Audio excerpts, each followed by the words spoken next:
Bonjour à toutes et à tous. Bonjour Christopher et merci du coup de t'être rendu disponible aujourd'hui pour animer cette Malte Academy. Alors, je vais faire une petite introduction très rapide avant de te laisser du coup dérouler ton webinar. Mhm. Donc, petite présentation. Je suis Clémentine. Je travaille pour l'équipe community chez Malte. Donc je vais faire un petit rappel, voilà, le temps de laisser tout le monde se connecter parce qu'il est midi pile, donc que les petits retardataires aient le temps d'arriver avant le début. Donc sur le fonctionnement de cette Malte Academy, je vois que certains ont commencé à utiliser le chat. C'est parfait. Si vous avez du mal à voir l'écran, si vous avez du mal à nous entendre, ce sera partie chat. Pour toutes les questions que vous pourrez avoir concernant cette Malte Academy, s'il vous plaît, vraiment s'il vous plaît, j'insiste, utilisez bien l'onglet questions. Ce sera beaucoup plus facile pour Christopher de toutes les retrouver. Et pour vous, vous pouvez voter si vous voyez des questions qui vous intéressent. Vous pouvez voter pour suivre du coup la réponse à cette question, comme si vous vous inscriviez pour la réponse. Donc bien utiliser onglet questions pour les questions.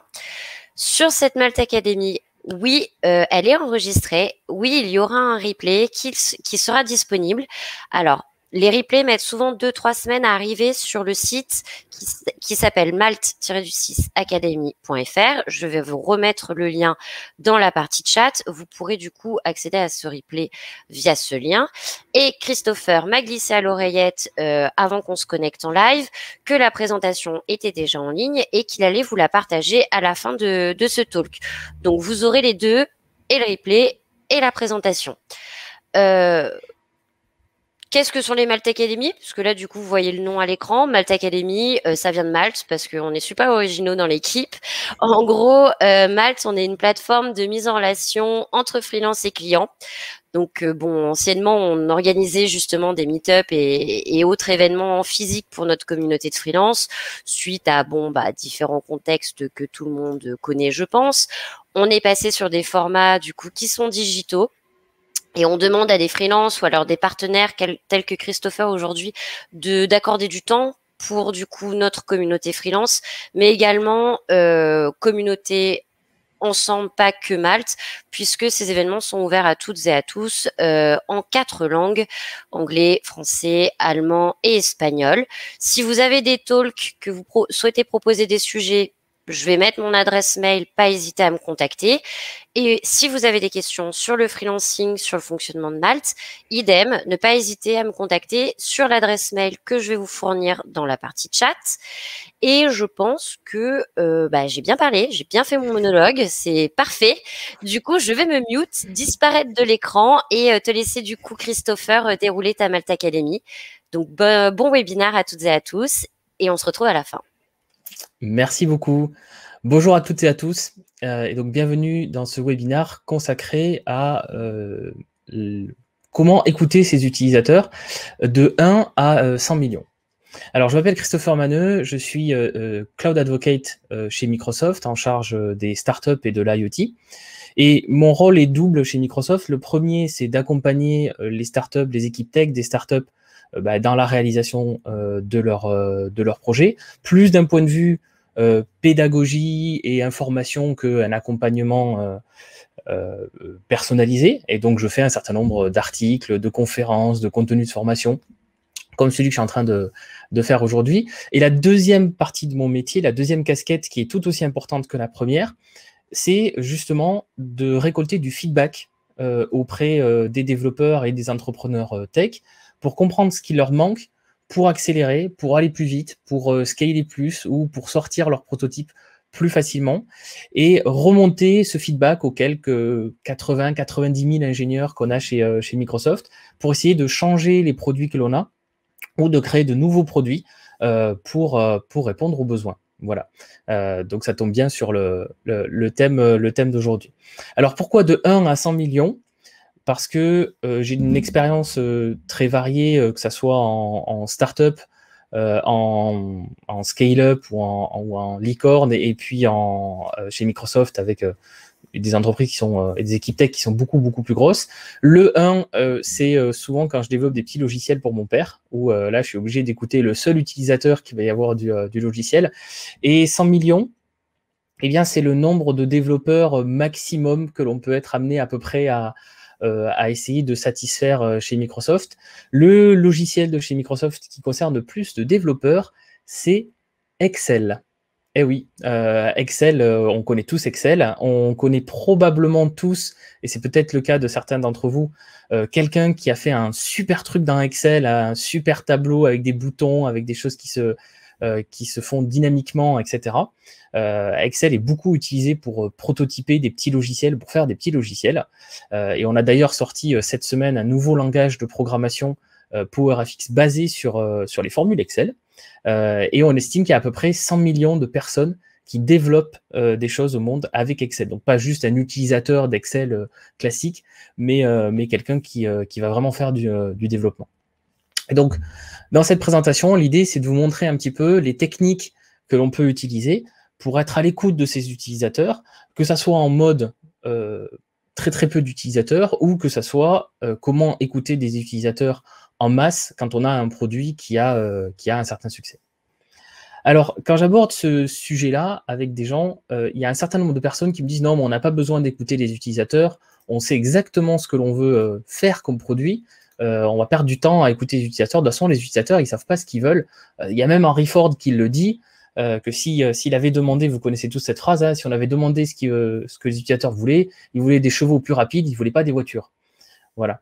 Alors, j'aime beaucoup cette phrase pour deux raisons. La première, c'est que c'est un mensonge. L'intelligence collective dit que c'est Henry Ford. En fait, c'est pas du tout Henry Ford qui a dit cette phrase-là. On n'a pas l'origine de cette phrase. Et vous aurez dans les liens suivant la présentation un article de Harvard Business Review qui a fait une enquête sur l'origine de cette phrase-là. Donc ça, c'est la première chose qui me fait sourire dans cette phrase, ou quand les gens me sortent cette raison-là. La deuxième, c'est que c'est un symptôme de ce que j'appelle un petit peu, moi, le syndrome Steve Jobs. On croit dans l'inconscient collectif que Steve Jobs a tout créé lui-même, a tout inventé et a pas écouté ses utilisateurs pour créer les produits géniaux qu'il a créés chez Apple et ailleurs. Eh bien, oui et non. Déjà, Steve Jobs était exceptionnel. Donc, on n'est pas tous malheureusement des Steve Jobs en puissance. Et deuxièmement, il avait quand même certaines facettes où il écoutait les utilisateurs.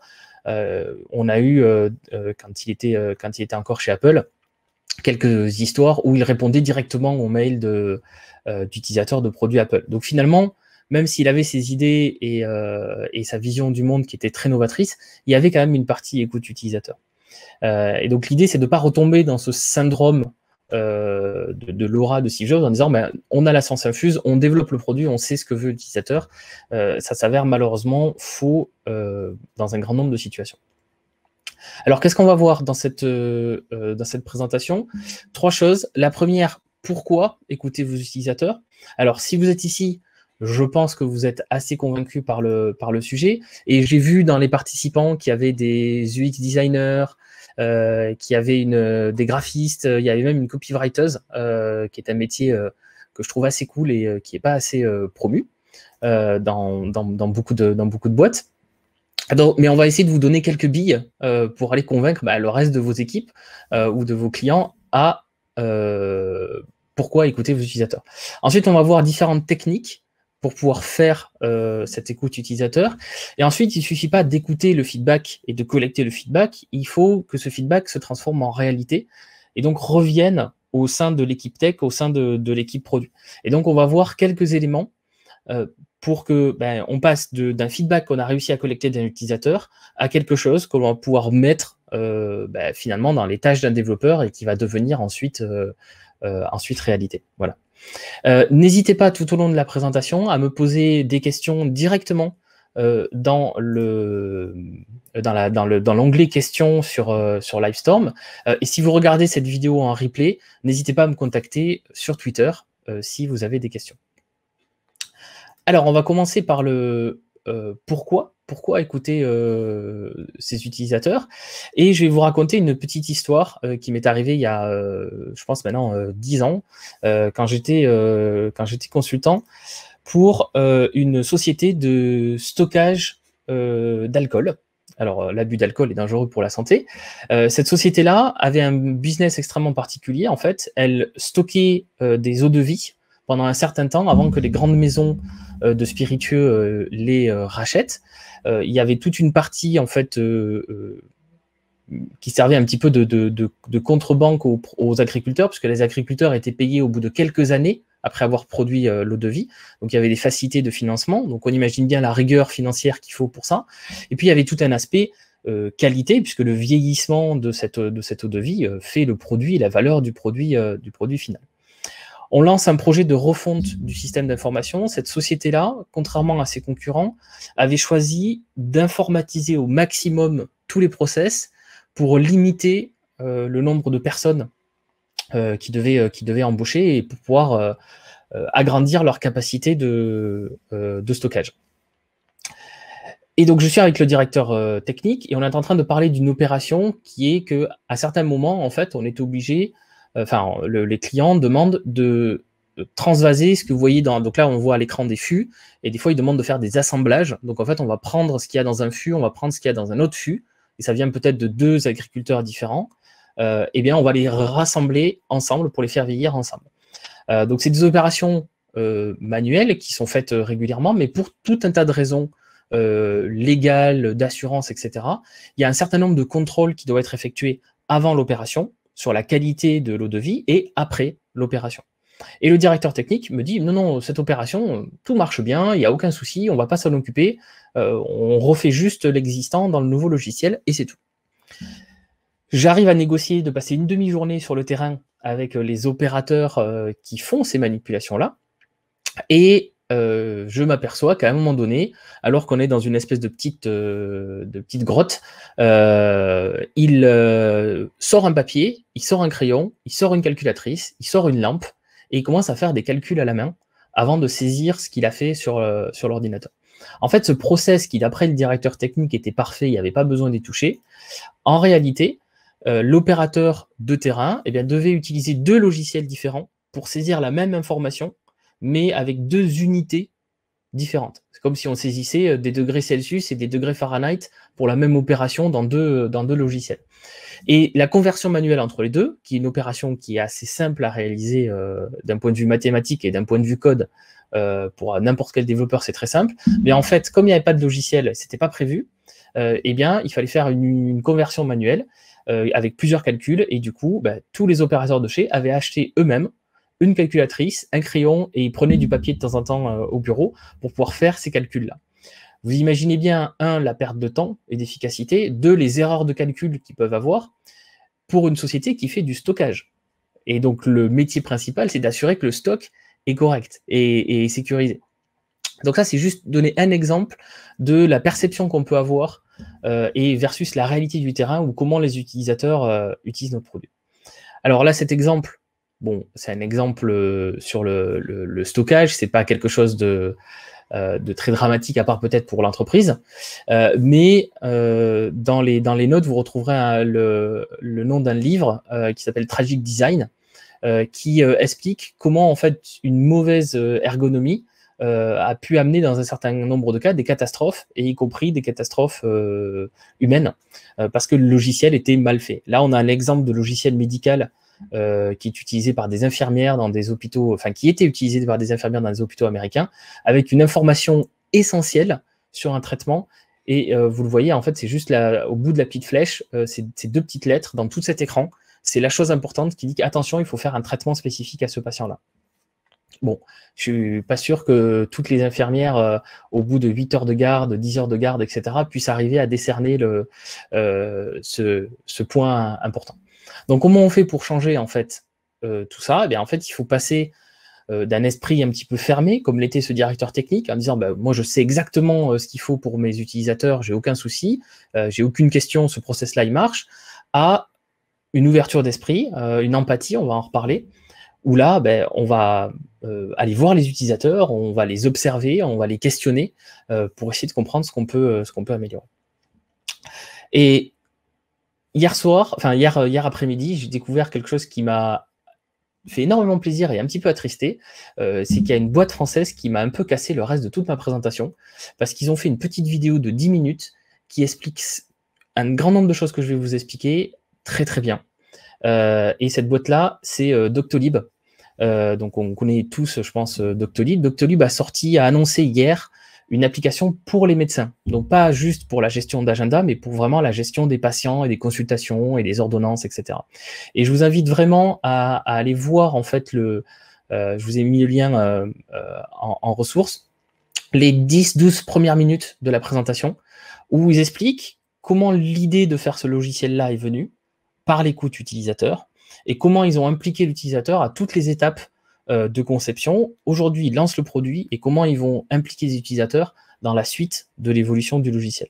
En fait, en 10 minutes, ils montrent vraiment pourquoi il faut qu'on fasse ce que je suis en train de vous expliquer, ce que je vais vous expliquer par la suite. Et bon, je vais quand même continuer la présentation, même s'ils ont fait une super vidéo. Il n'y a que des bonnes raisons d'écouter l'utilisateur. Après, on verra qu'il y a des problématiques à écouter les utilisateurs et que il faut prendre ça en compte, mais il n'y a que des bonnes raisons pour se lancer là-dedans. Pour informer les décisions produits, décisions de PM, pour voir avant de développer, donc là, le premier point, c'est on développe un nouveau produit, comme dans l'exemple de Doctolib, mais c'est quelque chose que l'on peut faire tout au long de la vie du produit, et notamment avant de sortir une nouvelle fonctionnalité, eh bien, on peut utiliser un certain nombre de techniques de feedback utilisateur pour valider si la fonctionnalité qu'on s'apprête à développer, on va peut-être bosser 2, 3, 4 mois pour la faire, elle est pertinente pour notre audience.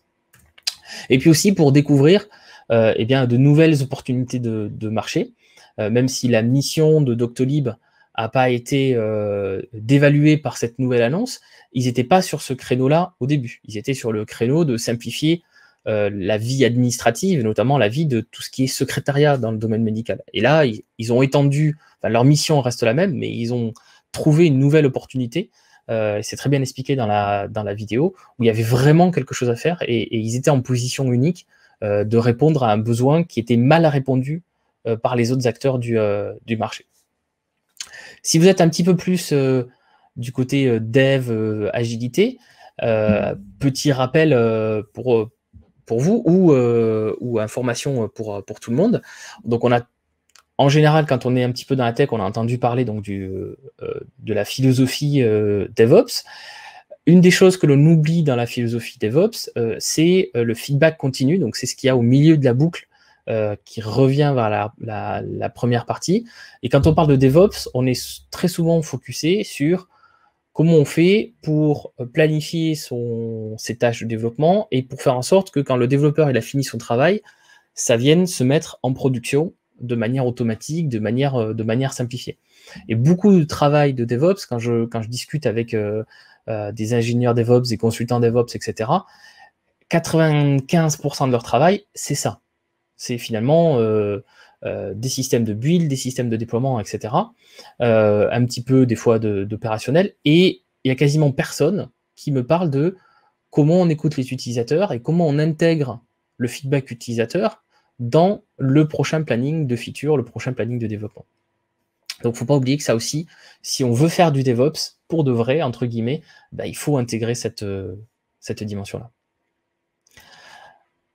Alors, comment on fait pour faire du feedback utilisateur? Avant de vous montrer quelques techniques, de vous expliquer quelques outils que j'ai mis en place ou que vous pouvez mettre en place, il y a une première chose qui est l'état d'esprit, le mindset, pour lequel il faut, à mon sens, développer de l'empathie envers l'utilisateur. C'est quelque chose qui est pas forcément simple pour plein de raisons. C'est quelque chose qui va vous demander de vous mettre à la place de l'utilisateur. Souvent, je vais parler de session utilisateur dans quelques instants, de ne pas essayer d'apporter de solutions. Et ça, notamment quand on est plus comme moi, développeur, qu'on sait comment créer les choses, coder les choses, ça peut être difficile quand on a un utilisateur qui nous dit « Ah oui, j'ai cette difficulté-là, j'ai ce problème-là », c'est très difficile de ne pas sauter directement à l'étape « Ah ben je te propose de développer cette fonctionnalité, je te propose de faire comme ça ». Il va falloir se retenir un petit peu pour garder l'esprit ouvert et collecter le feedback sans de suite essayer d'apporter une solution. Ça sera en général une deuxième phase où on va essayer de collecter les différents feedbacks, de trouver une solution qui répond, on le verra, hein, qui répond à un certain nombre de critères. Donc ça, c'est la première chose. Et ça nécessite un travail qui est un travail personnel, si vous allez sur ce terrain-là, mais ça nécessite aussi un travail organisationnel. Si vous n'avez pas le management, si vous êtes freelance, si vous n'avez pas vos clients qui vous supportent dans cette démarche-là, ça sera très difficile de faire bouger les choses. Il y a d'autres choses qui sont difficiles dans cette culture du feedback. C'est notamment quand on a fait le produit soi-même, eh bien, c'est de séparer l'attachement qu'on a à ce qu'on a créé, à notre bébé. Si quelqu'un vient critiquer la fonctionnalité que vous aviez développée ou la fonctionnalité dont vous êtes l'auteur, c'est vous qui avez eu l'idée, bon, bah, ça fait un petit coup au moral en fonction des feedbacks. Je parlerai des commentaires qu'on peut avoir sur les App Store, par exemple, tout à l'heure. Bon, il y a des moments, c'est pas agréable de recevoir du feedback. Mais il faut arriver à séparer le côté émotionnel qu'on a dans du feedback, notamment négatif, et puis le côté, quel est le fond de ce feedback-là, et finalement, qu'est-ce qu'on peut en retirer comme information intéressante pour nous. Donc ça, c'est des choses qu'il faut vivre au jour le jour, adapter au jour le jour, mais c'est surtout ce feedback-là et un certain nombre de choses que je vais vous présenter. Vous verrez qu'à plein de fois, en fait, on travaille en équipe et c'est une équipe qui va tout ensemble écouter le feedback. Il y a des organisations où j'ai croisé des startups qui m'ont dit, bah voilà, en fait, on va nommer une personne qui est responsable du feedback utilisateur. Et je pense pas que ça soit la bonne stratégie à adopter. La seule personne qui détient le feedback utilisateur dans une organisation, c'est l'utilisateur lui-même. Et on va être plein de personnes, je vais en reparler après, on va être plein de personnes en fait à avoir des points de contact avec cet utilisateur et à pouvoir collecter du feedback intéressant. Et donc, c'est quelque chose qui doit se faire en équipe. Alors, l'autre question que j'ai souvent quand je parle de ce sujet-là, c'est quand est-ce qu'on le fait? Il y a beaucoup de gens qui partent d'une méthodologie projet quelconque et ils se disent à une étape, là j'ai ma brique et pendant un sprint, pendant 3 jours, je vais écouter les utilisateurs. Et puis après, je les écoute pas. En fait, le feedback utilisateur, on doit le collecter à tout moment de la vie du projet. Quand vous avez l'idée, je vais en reparler dans la slide juste après, quand vous lancez le produit ou juste avant de lancer le produit, et puis également à la fin, une fois que le produit a été livré, quand on est dans un cycle d'amélioration continue ou de développement de nouvelles fonctionnalités, là aussi, on peut faire appel à l'utilisateur. Petite histoire sur le launch, il y a plus d'une dizaine d'années maintenant, je pense. Il y a plus d'une dizaine d'années, donc j'étais pas encore chez Microsoft. Microsoft préparait le lancement d'une nouvelle version d'Office et ils avaient intégré la petite fonctionnalité qu'on appelle en interne Send a Smile. Donc en fait, c'est un petit bonhomme, c'est 2 emojis, un bonhomme qui sourit et un bonhomme qui est triste, qui est directement dans l'application Office et vous les avez encore aujourd'hui dans les apps Office. En fait, quand vous cliquez dessus, vous pouvez envoyer un feedback positif ou négatif, un bug ou une fonctionnalité que vous aimeriez avoir directement depuis le produit Office. Et c'était le lancement de cette fonctionnalité. Et en fait, il s'est passé quelque chose d'assez intéressant, c'est que cette version d'Office en cours de création a leaké 2 fois sur Internet. Elle a été publiée par quelqu'un 2 fois sur Internet alors qu'on n'avait pas fait de lancement et que c'est pas Microsoft qui a diffusé cette version-là, c'est quelqu'un qui l'a piraté, qui l'a diffusé sans l'autorisation de Microsoft. Donc bien évidemment, on a eu un pic d'installation et on a eu aussi un pic de feedback. En fait, les gens qui avaient entre guillemets piraté cette version-là, qui avaient commencé à utiliser le produit, ont été des gens qui ont ramené plus de feedback que les utilisateurs bêta-testeurs privés qu'on avait dans le programme. Et donc, d'un point de vue relation presse, d'un point de vue maîtrise du marketing et du lancement, etc.,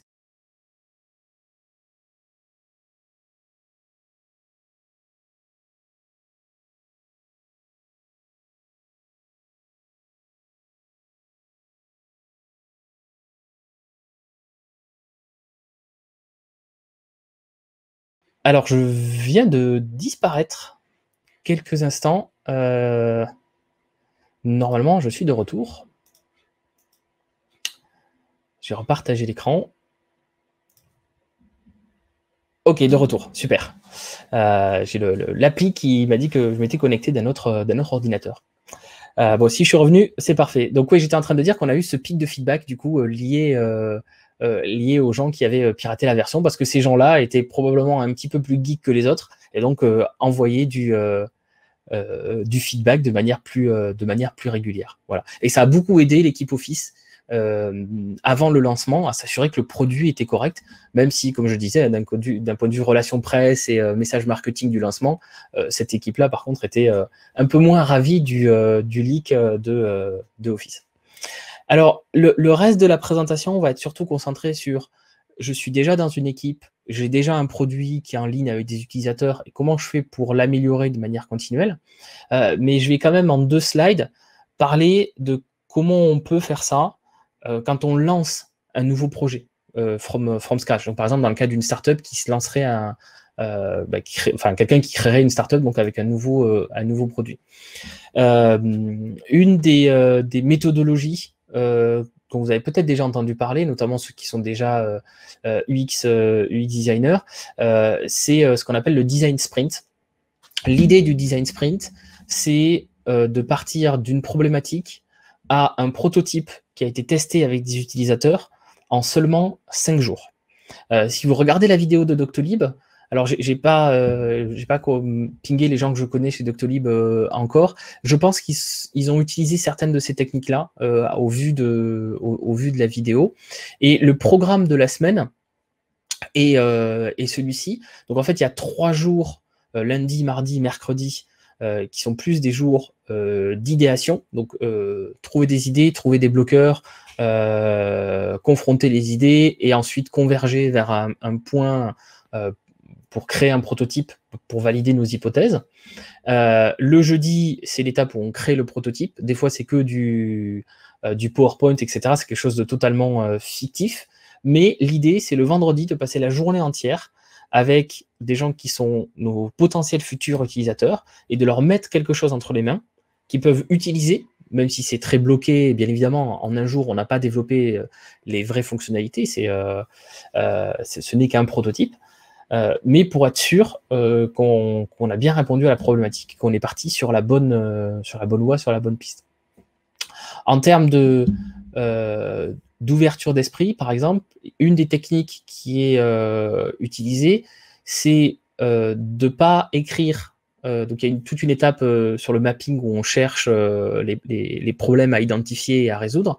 Et on n'écrit pas sur les post-it le nom du problème.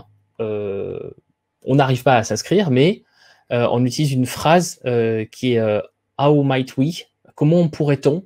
En fait, tous les post-it commencent par cette phrase-là. Comment pourrait-on simplifier l'étape d'inscription? Et pas j'ai un problème avec le CAPTCHA Google, par exemple. Et donc, on se met dès le début dans une position d'ouverture sur les premiers jours pour arriver à avoir le plus grand nombre d'idées et à sortir en fait des schémas classiques. Et donc ça, sur l'empathie, par exemple, quand on écoute un utilisateur sur des sessions utilisateurs, c'est quelque chose qu'il faut faire. Il ne faut pas essayer de noter peut-être le problème directement, mais de reformuler nos notes avec une phrase plus ouverte pour que ensuite, quand on sera à l'étape de trouver des solutions, on ne s'enferme pas dans juste un problème. Alors, collecter du feedback utilisateur, je vous ai mis quelques exemples de techniques. Il y en a bien plus que ça, mais quelques exemples de techniques que l'on trouve couramment dans des équipes qui ont déjà, comme je vous le disais, qui ont déjà un logiciel installé et qui ont déjà un produit qui est sur le marché. Alors, on a des choses qui sont assez consommatrices de temps. Par exemple, les user sessions ou les usability sessions. Donc, le principe en fait de ces sessions, c'est, si on le joue à l'extrême, c'est qu'on va prendre la salle d'interrogatoire qu'on a dans tous les films, on va mettre un utilisateur face à notre logiciel ou face au logiciel concurrent, par exemple, on va lui demander de réaliser des tâches et notamment on va lui poser des questions, on va lui demander de verbaliser ce qu'il pense, ce qu'il veut faire, ce qu'il voit, etc. Donc ça, il y a des user sessions, il y a des gens qui le font, qui le faisaient à l'époque où on pouvait se voir dans des cafés, en mettant j'offre le café si vous avez 15 minutes à passer avec moi, pour des applis par exemple B2C, des applis du quotidien. C'est un beau moyen de collecter du feedback de personnes. Ça peut être aussi une science. Je parlerai d'un livre à la fin qui était écrit par un chercheur chez Microsoft, où il commençait comme ça. Vous avez un labo de recherche en UX, et avec des gens qui étaient formés pour faire ces sessions utilisateurs. Il y a plein de formats en visio, etc. Ça prendra un petit peu de temps. Le fait est que si vous vous intéressez un petit peu à ça, il y a beaucoup de ressources sur Internet. Et au bout de 4-5 sessions utilisateurs, en général, on commence à détecter un sujet sur lequel on peut travailler pour améliorer les choses. Donc ça peut se faire assez simplement. Et dans le cas que je prenais de la société de stockage d'eau de vie, il m'a fallu une demi-journée sur un utilisateur pour remonter une dizaine de problèmes comme ça, qui impactaient la justesse des stocks, qui impactaient d'un point de vue financier ou qualité du travail des employés. Et donc finalement, ça m'a pas pris tant de temps que ça au regard de toutes les problématiques qu'on a pu soulever. Ensuite, ceux qui sont les points qui sont en gras, je vais vous en parler un petit peu plus détaillé juste après, donc je vais les passer. On a, quand on commence à avoir un certain nombre d'utilisateurs, on peut avoir des programmes top utilisateurs. Donc on a ça par exemple chez Microsoft, pour Windows, pour Office, et puis après pour tous les outils de développement. En fait, ce sont des programmes dans lesquels on va être assez sélectif sur les gens qu'on fait rentrer, mais globalement, ce sont les gens qui s'impliquent le plus sur le produit, qui s'impliquent le plus sur nos forums, et auxquels on va donner un accès un petit peu privilégié à l'information, et des fois aux équipes de développement, pour qu'ils puissent nous remonter du feedback, ou qu'on puisse les solliciter pour avoir du feedback sur nos futures fonctionnalités. Ensuite, quand je disais tout à l'heure que le feedback utilisateur, c'est un travail d'équipe, et donc il faut que tout le monde soit là, et pas juste une personne qui s'occupe de ça dans une équipe. Il y a une équipe que j'ai sollicitée souvent dans le passé, surtout en startup, c'est l'équipe support client. L'équipe support client, ça peut être le pouls de votre programme ou de votre service. Ils savent quels sont les problèmes les plus usuels des clients, ils savent quels sont les problèmes qui sont les plus irritants, puisque en général, c'est là où les utilisateurs vont appeler et vont être le plus négatif, dirons-nous. Et il peut avoir une connaissance du produit, une connaissance du client que même les développeurs n'ont pas, parce que les développeurs peuvent passer d'une fonctionnalité à l'autre et vont pas forcément utiliser le produit en continu. Et donc, du coup, ça peut être un bon canal d'information pour récupérer du feedback utilisateur, soit sur des cas très précis, soit sur le volume. Quand un service client a eu 50 appels pour une problématique, ou 50 appels sur comment ça prend trop de temps de faire telle opération, eh bien on sait qu'on a probablement quelque chose à creuser de ce côté-là.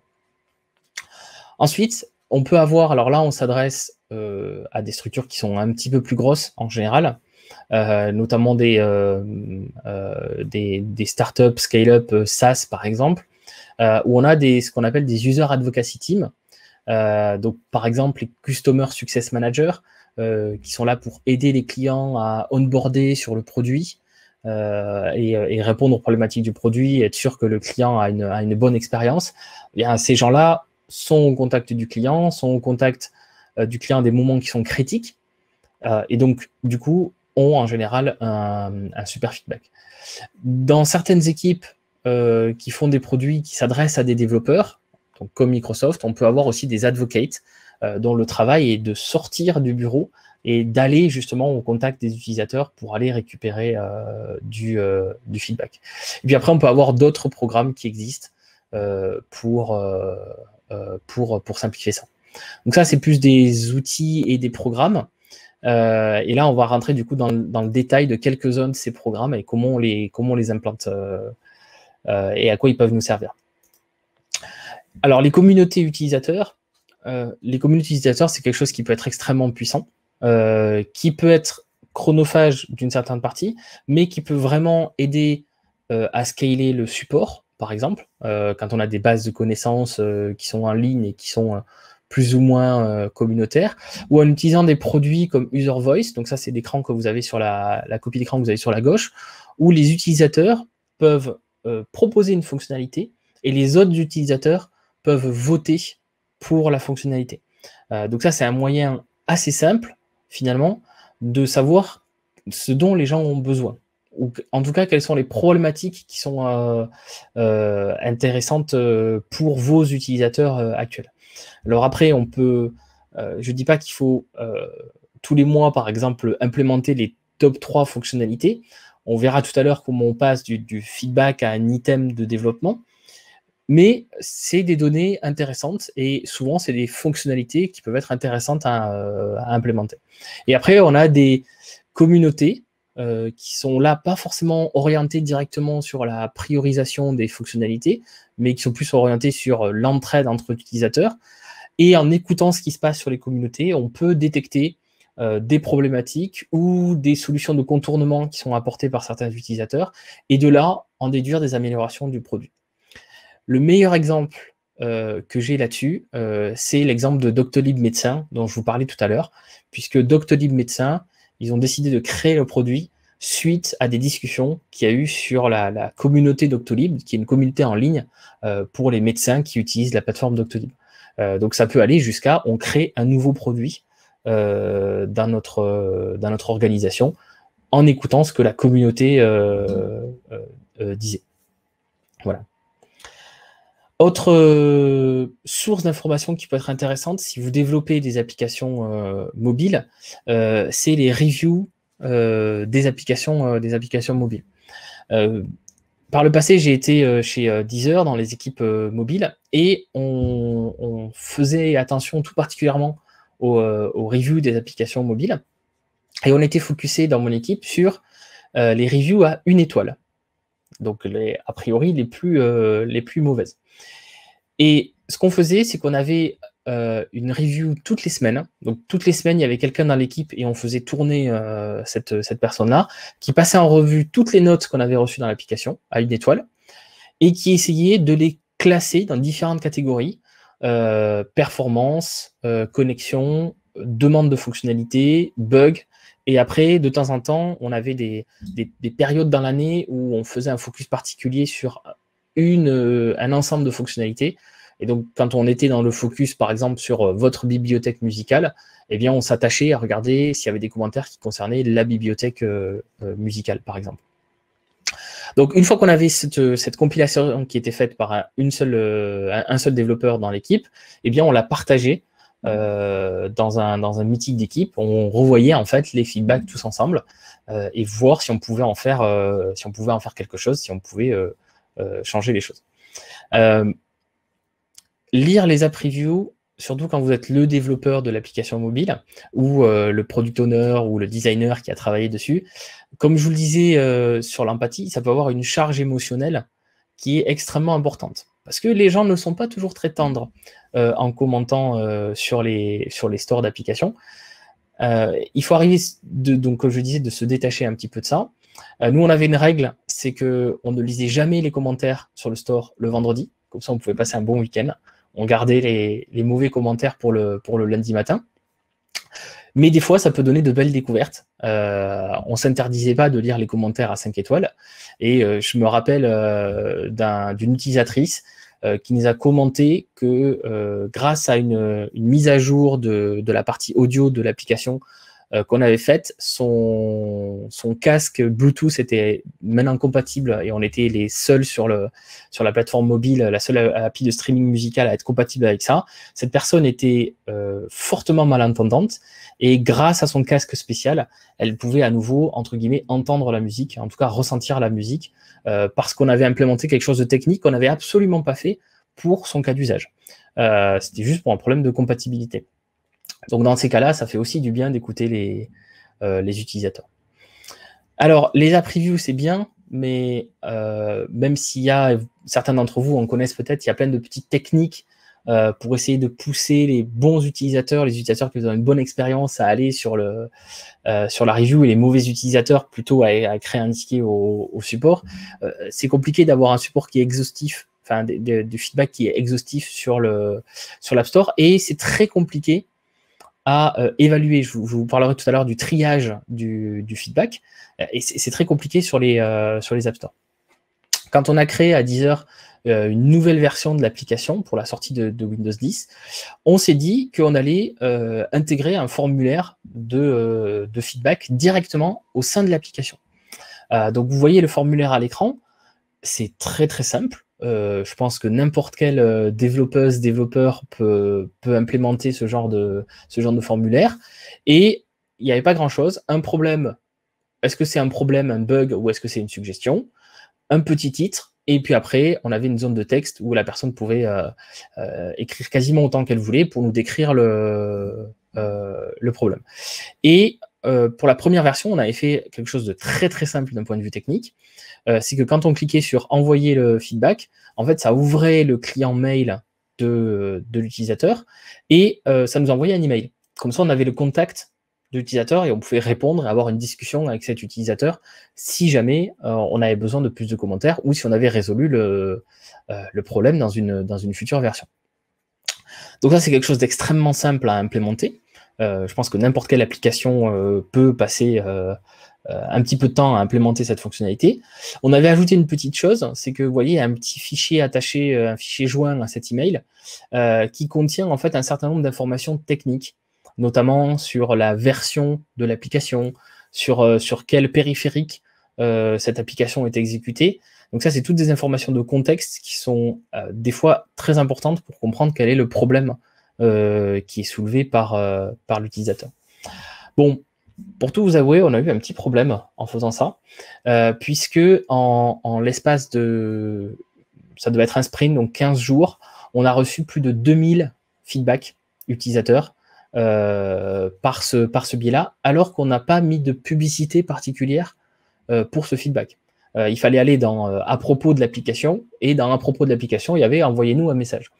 Chez Microsoft, on a un service qui gère ça pour toutes les applications Office, et on l'a appelé en anglais la porte du... j'ai oublié le nom. Floodgate, la porte de... pas de l'intempérie, bon j'ai oublié j'ai zappé le nom en français. Mais parce que effectivement, on peut être amené, quand on commence à proposer à l'utilisateur d'envoyer du feedback, on peut en avoir plein. Et le problème de ce feedback-là que je vous ai montré, c'est que finalement, il est très très peu inondation. Merci Oleg. C'est la porte de l'inondation. Les gens peuvent se précipiter et vous envoyer votre produit, surtout si ça fait longtemps qu'ils utilisent le produit, qu'ils ont enfin l'occasion de vous parler. Il faut être un petit peu prêt à recevoir ce feedback-là.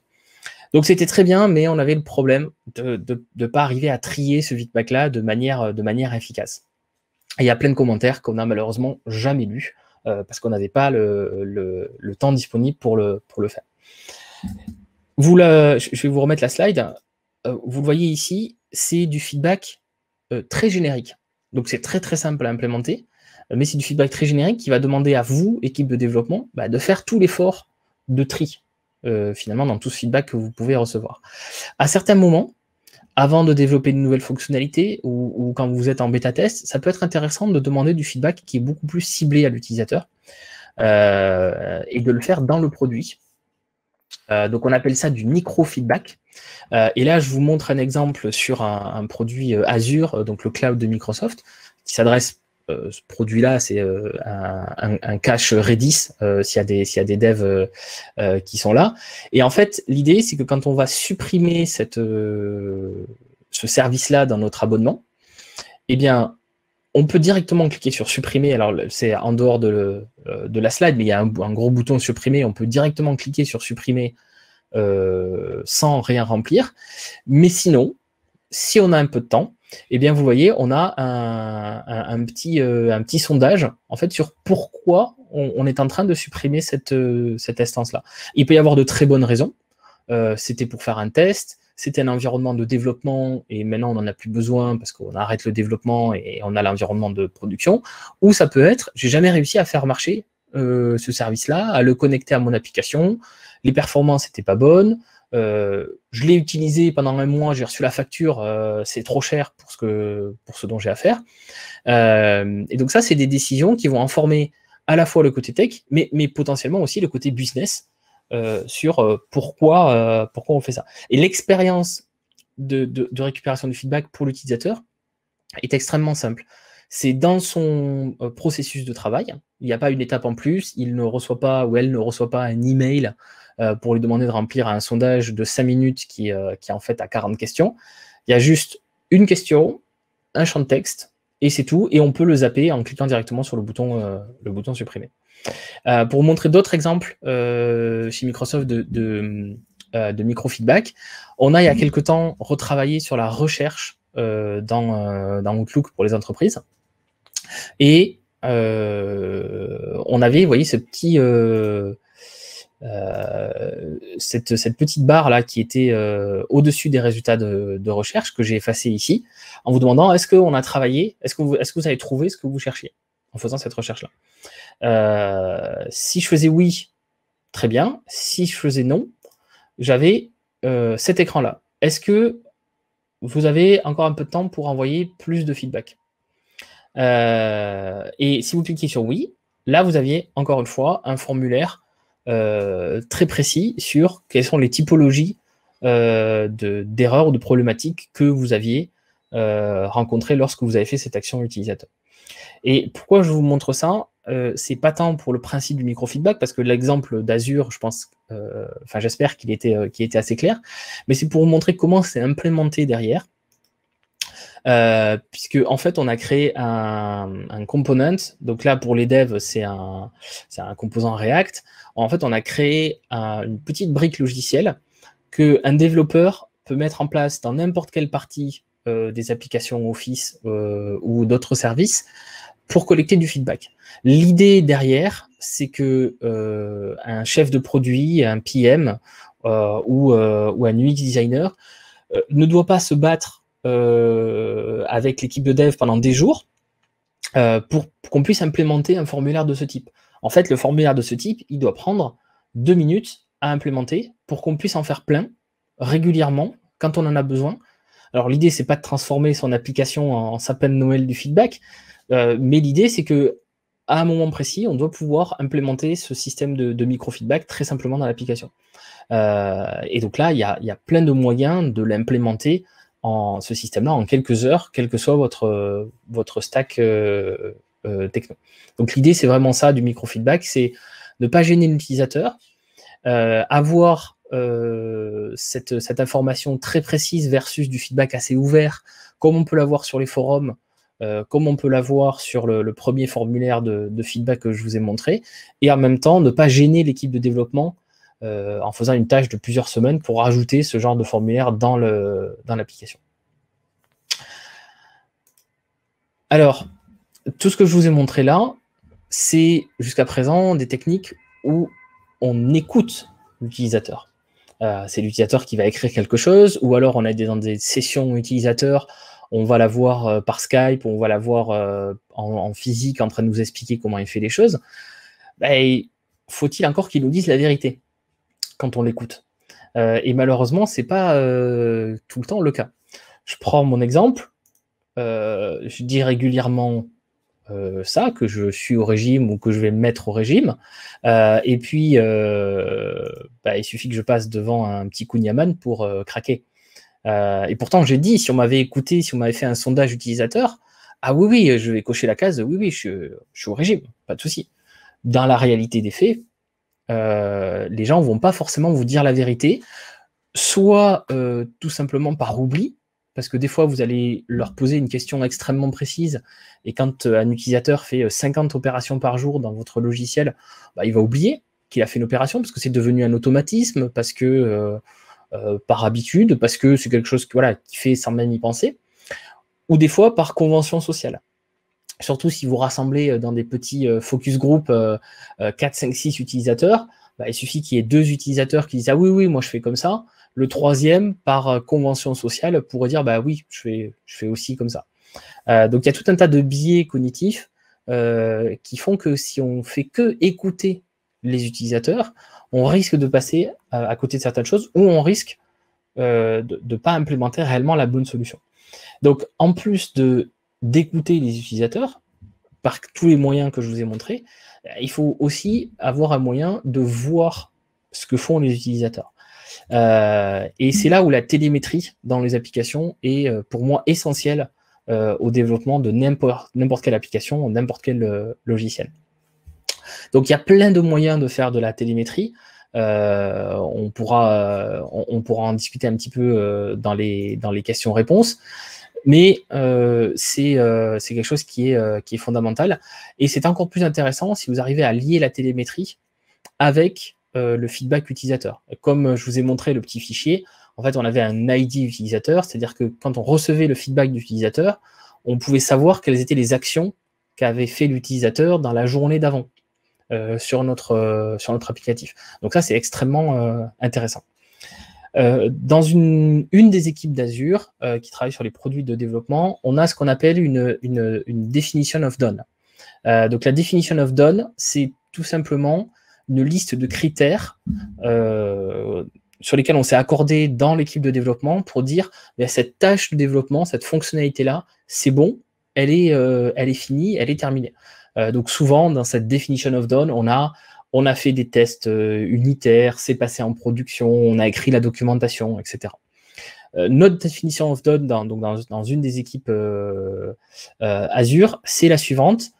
La fonctionnalité, le code est en production et il collecte la télémétrie qui permet de valider l'hypothèse qui est à l'origine de la création de cette fonctionnalité-là.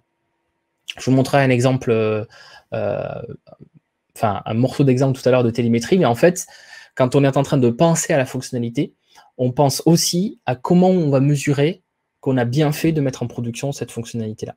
Et je trouve que cette réflexion-là, de se dire, on ne va pas juste ajouter une fonctionnalité dans le produit, mais comment on s'assure, une fois qu'on l'a mis en production, au bout de 15 jours, au bout d'un mois, que les utilisateurs, oui, ils l'utilisent correctement, que ça a le bon impact sur notre produit. C'est pas quelque chose que j'ai croisé souvent dans les équipes de dev, et je trouve que c'est une réflexion assez intéressante.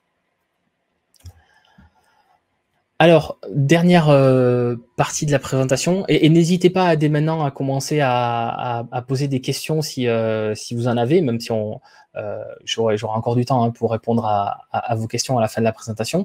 C'est comment on fait pour passer finalement de tout ce feedback qu'on a collecté de plein de moyens différents à quelque chose qui est dans la to-do des développeurs et quelque chose qui finit réellement dans le produit, puisque c'est ça notre objectif. La première chose, c'est de faire un triage du feedback et de s'organiser pour pouvoir faire efficacement ce triage-là. Plusieurs critères pour faire ce tri. Le premier, c'est l'origine de ce feedback-là. Est-ce que c'est un feedback interne et par qui? Alors, ça dépend des applications, mais par exemple, chez Microsoft, on a la chance d'avoir des centaines de milliers d'utilisateurs qui utilisent nos produits au quotidien. Donc, si on veut avoir, en tant que développeur de Word ou développeur de Skype, du feedback, on peut déjà regarder en interne, on est sûr de trouver du feedback. C'est pas valable forcément pour toutes les applications, pour toutes les équipes, mais ça peut être du feedback interne d'autres équipes, du feedback de commerciaux, du feedback d'autres personnes, d'autres services qui peuvent avoir des choses intéressantes. Ensuite, si vous avez un programme de bêta-testeur ou un programme d'insiders, eux peuvent avoir aussi du feedback intéressant et des fois qui est un petit peu plus poussé que l'utilisateur moyen, même si j'aime pas ce terme, l'utilisateur moyen de votre application. Ensuite, ça peut être tout simplement quelqu'un qui utilise votre service en production, un client, ou dans certaines équipes ou dans certains produits, si vous avez un support utilisateur payant, un support commercial, ça peut venir d'un ticket. Donc en fonction bien peut-être du niveau de support. Voilà, si on est support premium entreprise ou on est support classique, c'est important de savoir que ce feedback vient de ce type d'utilisateur-là. Ensuite, quelle partie, entre guillemets, du logiciel de votre service ce feedback-là se réfère? Est-ce que c'est un problème du client, du serveur? Est-ce que c'est un problème de documentation? Est-ce que c'est un problème d'installation, d'onboarding, de performance, de sécurité? Voilà, il peut y avoir plusieurs thèmes transverses, en fait, à la création de votre produit, et de voir si ça tombe dans un de ces thèmes transverses. Ensuite, bien évidemment, quelle est la fonctionnalité, ou si vous avez plusieurs produits, quel est le produit qui est concerné par ce feedback. Et dernier point que nous, on mesure énormément sur le feedback client, c'est est-ce que c'est un feedback qui est actionnable, et est-ce que c'est un bug? Et dans ce cas-là, quel est le bug ratio entre du coup le nombre de feedbacks qui concernent des bugs qu'on a reçus versus le nombre de feedbacks totaux, quel que soit le sujet qu'on a reçu. L'idée, c'est pas tant de réduire le bug ratio, donc en fait d'avoir plus de feedbacks qui concernent des fonctionnalités que des feedbacks qui concernent les bugs. C'est un peu un objectif général parce que l'idée, c'est de détecter le bug avant les utilisateurs, par de la télémétrie, par des tests, etc. Mais on est plus attaché à la variation de ce ratio que à regarder un chiffre fixe en disant on ne doit pas avoir plus de 20% de feedback utilisateur qui est du bug. Voilà, l'idée, c'est plus de suivre l'évolution de ce chiffre, et quand il y a une évolution, il y a de comprendre ce qu'on a fait pour avoir cette évolution positive ou négative. Sur le feedback actionnable, c'est très important. L'un des meilleurs moyens d'énerver un développeur, c'est de venir lui taper sur l'épaule et lui dire il y a un bug dans ton logiciel, là ça marche pas, ce truc-là, répare-le. Le développeur ne peut rien faire avec un feedback de ce type-là. Donc il faut arriver à avoir un feedback qui va servir, qu'on va pouvoir amener jusqu'à une évolution ou une correction dans le produit. Pour ça, il faut avoir du contexte. Alors ça ne fonctionne pas, mais sur quel est-ce que c'est le mobile, est-ce que c'est le web, est-ce que c'est du Chrome, est-ce que c'est du Firefox, du Edge, quel était le type d'utilisateur, qu'est-ce qui a été fait juste avant, etc., etc. Est-ce que on a des objectifs en tant qu'équipe, et du coup, est-ce qu'il y a du feedback qui rentre dans ces objectifs-là? Il y a peut-être des utilisateurs ou des utilisatrices qui vont vous demander de développer une nouvelle fonctionnalité qui n'est pas du tout dans vos objectifs pour l'année. Vous n'allez peut-être pas le faire. Vous allez peut-être l'évaluer ou le laisser pour plus tard, ou vous dire non, en fait, notre application, la vision qu'on a ou la mission qu'on a dans notre service, c'est pas de s'adresser à ce problème-là. C'est peut-être une niche, il y a peut-être quelque chose à faire, mais on va pas aller dessus. Et comme je vous le disais, comment on peut évaluer que ce feedback-là, on y aura bien répondu une fois qu'on aura quelque chose en production. Puisque entre le feedback que vous fait l'utilisateur et la mise en production, il peut y avoir un monde, et comment on s'assure que l'idée originelle a bien été respectée, en tout cas qu'on a répondu au feedback qui nous avait été fait en tout début de process. L'une des choses qui est importante pour ça, c'est de traquer ce feedback-là, de le suivre et de le mettre en évidence dans les outils de planification du développement. Et donc, notamment, de surfacer ça dans le backlog, donc qui est si vous ne savez pas ce que c'est tout simplement la liste des to-do à faire pour une équipe de développement, qui n'est pas encore triée, qui n'est pas forcément encore priorisée, et qui n'est pas quelque chose de planifié. En tout cas, c'est la liste des to-do qu'on va devoir planifier à un moment donné. Donc là, je vous ai mis une copie d'écran avec Trello. Donc ça peut être fait très simplement. Un outil comme Trello, un outil comme Zapier, un petit formulaire Typeform ou Google Form, et on peut déjà commencer à avoir son système. Ça peut être des choses un petit peu plus évoluées. Donc là, vous avez un exemple avec l'exemple que je vais vous faire sur les 2-3 prochaines slides, c'est avec un produit chez Microsoft qui s'appelle Azure DevOps. Si vous ne connaissez pas Azure DevOps, c'est une sorte de GitHub ou sur cette partie-là de Jira. Pour vous situer un petit peu le produit. Et en fait, on a créé un type de ticket spécial qui est feedback produit, dans lequel on va venir mettre un certain nombre d'informations notamment la description détaillée, la source du feedback, le type de feedback, est-ce que le type de friction on a aussi sur certaines équipes, en quoi ça impacte l'expérience utilisateur, l'expérience client, et on va pouvoir suivre ça. On a aussi des statistiques qu'on observe, notamment combien de temps on a mis entre le moment où on a eu ce feedback-là et le moment où on a développé la fonctionnalité, le moment où on l'a mis en production et le moment où, après la mise en production, on a pu apprendre, grâce à la télémétrie, on a pu vérifier que ce qu'on avait fait, c'était la bonne implémentation. Et là, vous voyez sur le bas de la capture d'écran une petite requête sur notre système d'analytics, de télémétrie, pour valider que ce qu'on a fait a bien marché. Et donc, c'est les chiffres qu'on va suivre une fois qu'on aura mis en production, pour voir l'avant-après. Et ensuite, ça peut aller en fonction des outils que vous utilisez, jusqu'à finalement avoir dans la tâche de développement l'origine de cette tâche de développement. Et donc faire des liens entre ce que va faire le développeur, que le développeur puisse savoir que en fait, ce qu'il est en train de faire, ça vient d'un feedback utilisateur, qu'il puisse accéder au feedback utilisateur qui a été fait, sur combien d'utilisateurs, les verbatims, etc. Ça peut aider à suivre en fait ce feedback sur toute la chaîne de développement. Et puis après, on peut aller un petit peu plus loin, c'est faire en sorte que le feedback, comme je vous disais, ça soit un travail d'équipe et que finalement toute l'entreprise participe à ça. Et notamment en utilisant des intégrations avec les outils de chat qu'on peut avoir à l'entreprise. Donc là, j'ai pris un exemple avec Microsoft Teams, mais il y a des bots Slack qui permettent de faire la même chose, ou si vous utilisez d'autres outils de communication en interne, c'est pareil, il y a des intégrations qui existent. Et là, vous voyez que directement depuis Teams, je suis en discussion avec un collègue du service client qui me rapporte un bug, donc c'est une discussion qu'on pourra avoir au café.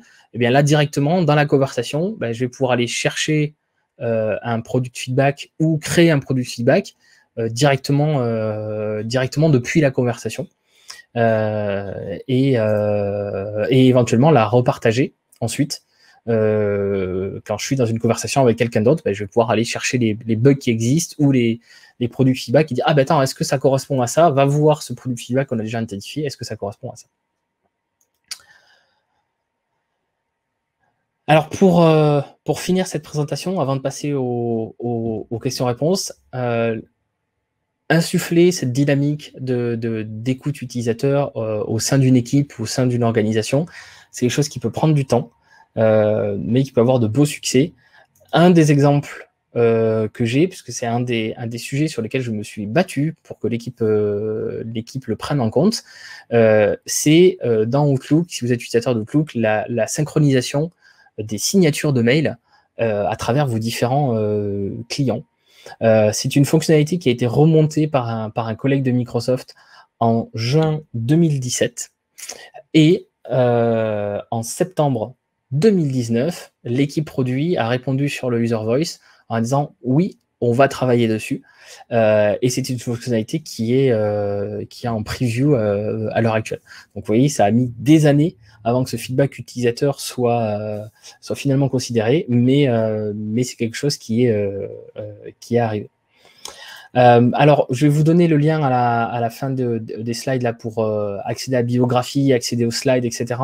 Il y a 2 livres si vous êtes intéressé sur le sujet que je vous recommande. Le premier, c'est Sprint, j'en ai parlé très rapidement, si vous êtes plus sur la création de nouveaux produits, de nouveaux services. Et le deuxième, c'est un livre de Aurélie sur comment on a insufflé cette mouvance d'écoute utilisateur chez Microsoft en partant d'une petite cellule de recherche et de spécialistes en UX qui avait, comme je vous le disais, un labo du UX, etc., jusqu'à ce que finalement toute l'organisation travaille sur ce sujet-là et comment lever les barrières de l'organisation, comment préparer votre organisation à ce type de mindset, à ce type de fonctionnement. Un petit merci à toutes les images libres de source que j'ai utilisées au cours de ma présentation. Et je vous remercie d'avoir été avec moi. N'hésitez pas donc à aller sur le lien que je vous indique ici et que je vais vous partager dans le chat pour accéder aux slides en attendant la vidéo, pour accéder aux différentes ressources et à me suivre sur Twitter si ces sujets vous intéressent et si vous avez des questions. Pour ceux qui sont en live, du coup, on va pouvoir passer aux questions. Oui, questions-réponses. Alors, question de Nathalie.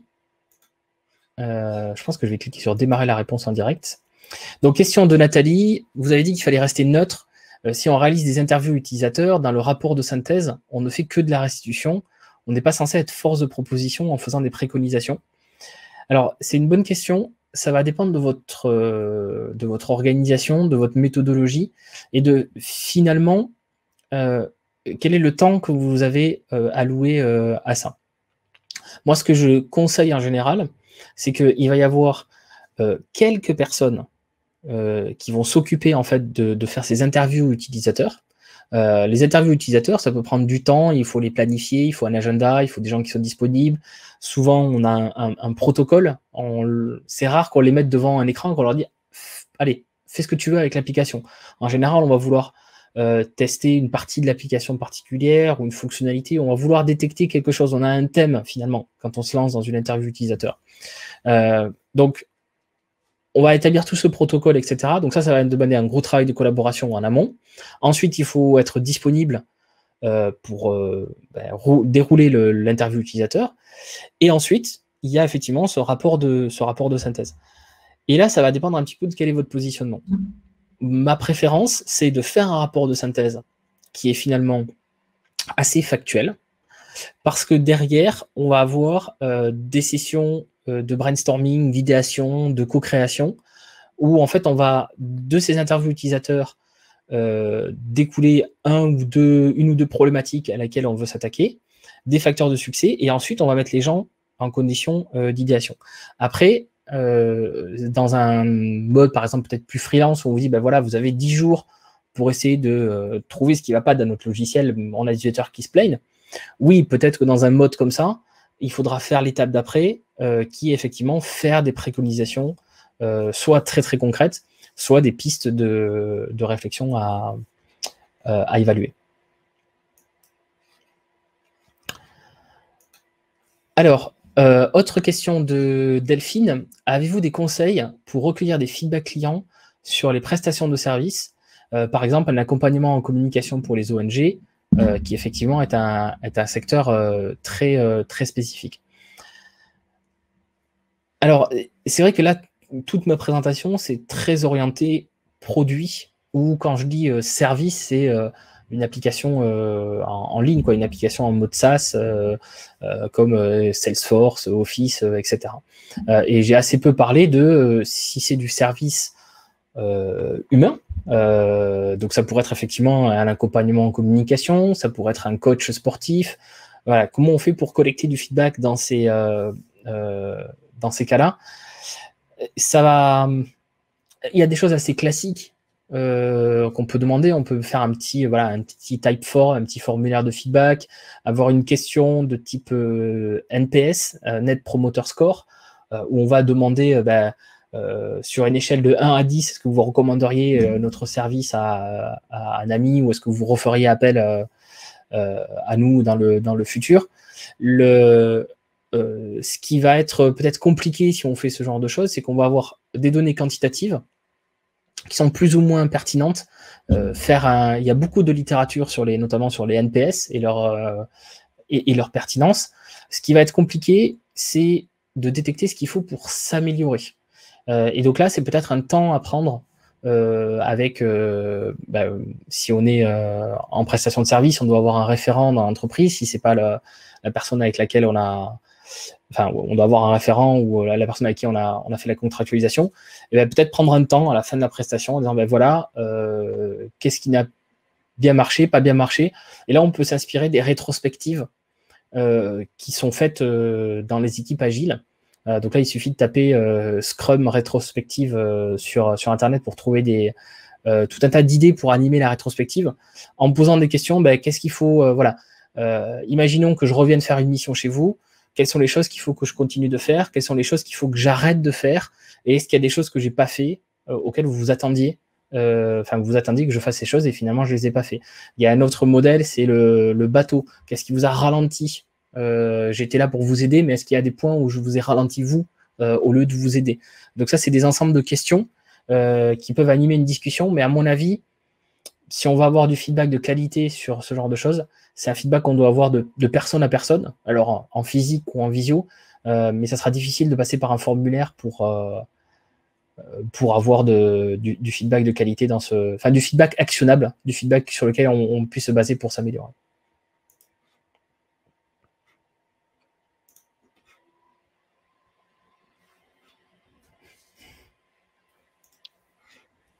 Eh ben parfait, je pense qu'il n'y a plus de questions. Merci beaucoup en tout cas, Christopher. Avec plaisir. Et merci à tous les participants et participantes. Vous avez à l'écran du coup le site où vous retrouverez le replay. Donc d'ici 2-3 semaines, voilà, soyez pas surpris s'il n'est pas tout de suite en ligne. Voilà, ça peut prendre un petit peu de temps. Et puis je pense que vous avez du coup la présentation est dans le chat. Vous avez toutes les infos. Écoutez, je souhaite à tout le monde une très bonne après-midi et à bientôt. À bientôt, bonne journée à tous.